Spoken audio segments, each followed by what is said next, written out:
Bien sûr, de crypto, les infos crypto pour ceux qui n'ont pas le temps. Bon les gars, désolé pour ce retard.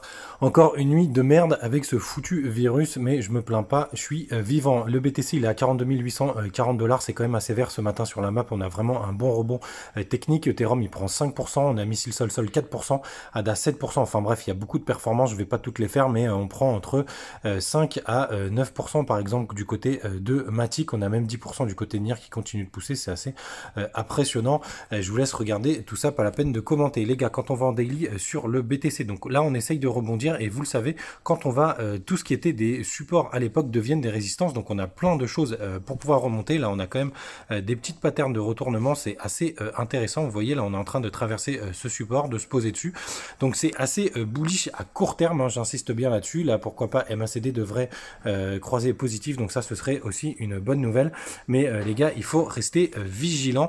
Mais c'est vrai que là on commence vraiment à avoir un petit peu de retournement, ce qui est quand même plutôt une bonne nouvelle. Quand on va en weekly les gars, je vous le remonte quand même, mais pour vous dire qu'on est toujours en tendance haussière, puisque le point bas qu'on a fait ici, 39 650, c'est techniquement plus haut que celui-ci, puisque c'était à 39 600. Donc pour l'instant en weekly on est toujours en tendance haussière, même si c'est assez hésitant. Quand on passe sur le 3D, toujours pareil, on n'a toujours pas croisé bullish ici.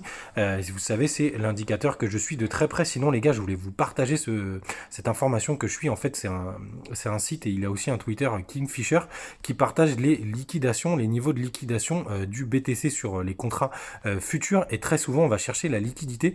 C'est pour ça que je le follow depuis longtemps. C'est un indicateur qui est payant, mais de temps en temps, il en publie. Et regardez toute la liquidité qui nous attend aux alentours des 46 000, on va dire, je pense que ça doit être 800 $ dans ces eaux-là. Donc, il rebond même un peu au-dessus, puisqu'il y a encore pas mal de volume ici, à 47 400, est quand même assez probable, assez possible. Donc, il faut vraiment garder en tête cette target. Moi, personnellement, je pense qu'on va aller chercher cette liquidité pour aller liquider tout le monde. Donc, 47 200 dans les prochains jours, ça m'étonnerait pas. Et toujours les 52 000 qui correspondent au max prime price. Sinon, les gars, hier, je vous ai poussé une petite vidéo sur le token Noom. Elle est sur YouTube. Je l'ai mise aussi sur TikTok et sur Insta. N'hésitez pas à aller la voir.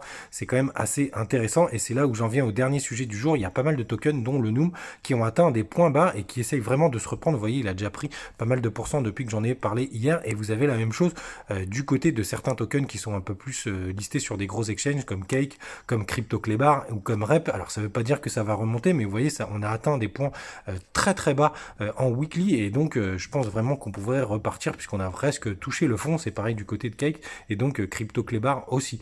Faites attention à vous les gars, protégez-vous bien et à demain.